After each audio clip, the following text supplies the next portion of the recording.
Okay তাকে মই সুধিছিলোঁ কথাটো আজি হয় এটা কাম কৰক আপোনালোক দুই পানীখাতি থান আপোনালোকে ইয়াত এভাগে লক্ষ্য ৰাখক এই ভাগ যে কৈছিলোঁ আমি ৰাখক দেই হয় দেখিছেনে হয় এই গোটেই ভাগৰ ভিতৰত এই ভাগে মূৰ্তি যে কৈছিলোঁ হয় হয় হয় হয় হয়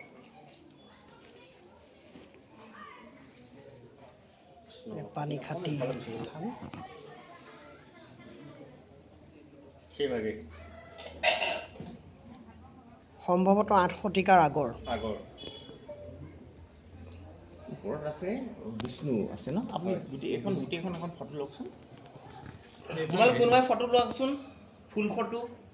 জুম কৰি লোৱা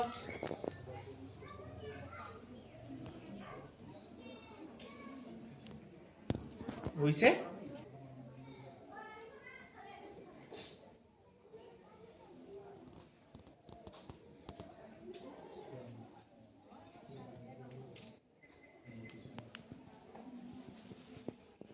সেয়া হ'ল পুৰুষ এইফালে যিভাগ আছে প্ৰকৃতি পুৰুষ আৰু প্ৰকৃতি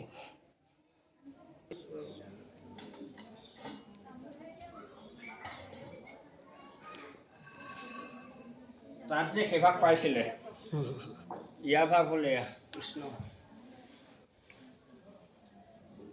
এয়া প্ৰকৃতি হয় মানে জনশ্ৰুতি অনুযায়ী লক্ষ্মী নাৰায়ণ আৰু মাছটো ভাগ অলপ দ আছে এই জানে কুবলী গোটেই ৱালৰ ভিতৰলৈ দৱা আছে দেখিছে নাই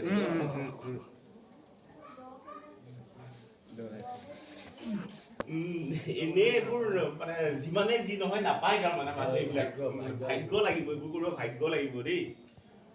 দেখোন 8 শতিকাৰ আগৰ হয় বস্তু এটা মই প্ৰণাম কৰিব আজি মোক ভগৱানে ভাগ্য দিছে হয় হয় মাজত দেখিছে পানীখাতি থান ঐতিহ্যমণ্ডিত পানীখাতি শিলগুৰি থান হয় পানীখাতি শিলগুৰি থান হয় চ' এই থানখনৰ বিষয়ে থুলমূলকৈ আপুনি কৈ দিয়কচোন এই ঐতিহ্যমণ্ডিত পানীখাতি শিলগুৰি থান মানৰ তৃতীয় খনৰ পাছত ঠিক 1829 চনত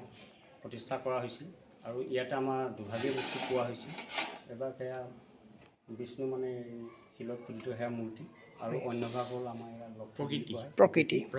লক্ষী এই মানে শিলত খোদিত হোৱা আছিল আৰু এই দুভাগ পোৱাৰ পাছত ইয়াতে তাৰ আগৰ পৰা পূজা পাতল চলিছিল এতিয়া কালক্ৰমত ধৰক আজি তাৰিখলৈকে ভকত বৈষ্ণৱ যথেষ্ট সমাগম হৈছে যিহেতু ইয়াৰ যিখিনি মাহাত্ম্য সেইখিনি ৰাইজে পাইছে ভকত বৈষ্ণৱে পাইছে পোৱাৰ কাৰণে দিনক দিনে আমাৰ ইয়াত পৰ্যটনৰ সকলো আহিছে আজি আপোনালোকো আহিছে আপোনালোকো ৱেলকাম জনাইছোঁ আশা ৰাখিছোঁ আজি আপোনালোকে ইয়াত যিখিনি তথ্য পালে এইখিনি যাতে দূৰদৰ্শনৰ যোগেদি আৰু বহল প্ৰচাৰ কৰিব বুলি আপোনাক ক'ব ধন্যবাদ আৰু এটা কথা আমাৰ খুব মনত আহি থাকে কথাটো হ'ল জনবিশ্বাস হয় লোকবিশ্বাস লোকবিশ্বাস আৰু আমাৰ মাজুলীৰ সমাজখনৰ চকুমুটি বিশ্বাস কৰোঁ বুলি ক'লেও অত্যুক্তি কৰা নহ'ব হয় সঁচা কথা হয় পানীখাতি থান খুব মানি হয় মনৰ কামনা পূৰ হয় এই ক্ষেত্ৰত আপুনি কি কয় এতিয়া আমি নিজেই পাইছোঁ আমি যিটোৱে বাঞ্ছা কৰোঁ আমি সেইটোকে তেওঁৰ পৰা পাইছোঁ আৰু ভকত বৈষ্ণৱে সেইমতে পাইছে কোনোবাই পুত্ৰ বাঞ্ছা কৰে পাইছে সেইমতে কোনোবাই চাকৰি কোনোবাই কি আৰু প্ৰতি বছৰ ধৰক 12-14খনকৈ ইয়াত ভাওনা আহে সেইবোৰ সন্তান কামনা কৰে কোনোবাই চাকৰি কামনা কৰে ছাকচেছ হয় সেইমতে ইয়াত ভাওনা প্ৰদৰ্শন কৰে এতিয়াও আমাৰ 12খনমান ভাওনা হেৰি হৈ আছে এই ভাগ সম্পূৰ্ণ নোহোৱাৰ কাৰণে আমি কৰিব পৰা হোৱা নাই কিন্তু এটা সমাৰোহ হিচাপে আমি একাধিক্ৰমে কৰা মানে এটা পৰিকল্পনা লৈছোঁ যিহেতু নামঘৰ ভাগৰ যিখন অৱশিষ্ট কাম আছে সেইখন কৰি লোৱাৰ পাছতে আমি শিলো আগবাঢ়ি যাম আমি আপোনাক এটা কথা গেৰাণ্টি দিব পাৰোঁ হয় কথাটো হ'ল টুৰিজিমৰ চকুত কিছুমান বস্তু সহজতে নপৰে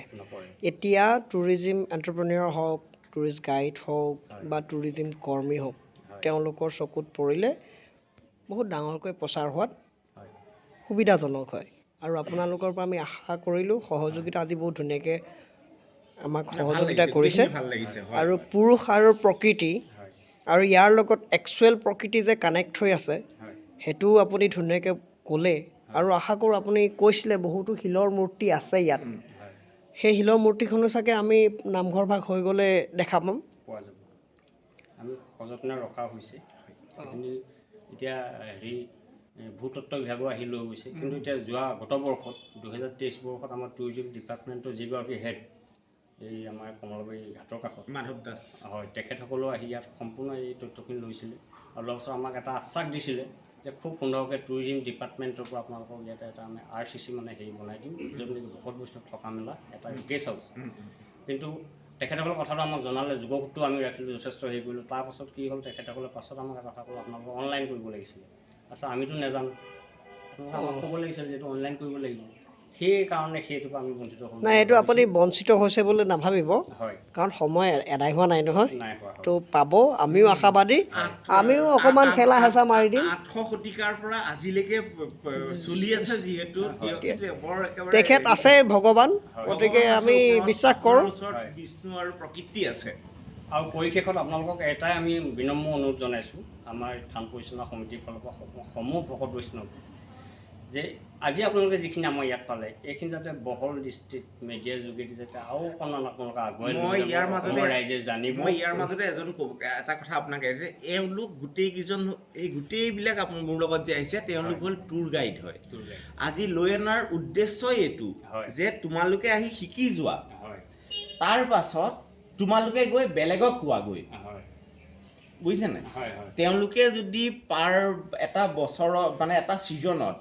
20 জন টুৰিষ্ট পায়, 20 জন টুৰিষ্টক যদি তেওঁলোকে ইয়াত আহি লৈ আনে, আমি ইয়াৰ পৰা চৰাইপুং যাম, চৰাইপুঙতো কোনো মানুহ নাযায়, চৰাইচুং কোনো মানুহ নাযায় তালৈ, এতিয়া আমি তাকে দেখুৱাওগৈ। এতিয়া এনেকুৱা এখন ধুনীয়া বিশ্ব আছে মাজুলীত, তোমালোকে নিজে চাই যোৱাটো নহয়, এইটো বনভোজ নহয়। মই ৰাস্তা নাহোঁতে চবেই এইটো বনভোজ খাবলৈ অহা নাই, তোমালোকে চোৱা, বেলেগক গৈ পেলাই কোৱাগৈ। তোমালোকৰ ওচৰত যিখিনি গাইড আহিব, চামগুৰি থানলৈ এইটো শিলগুৰি চামলৈ লৈ আনক, থানলৈ লৈ আনক, ইয়াত মানুহে চাওক।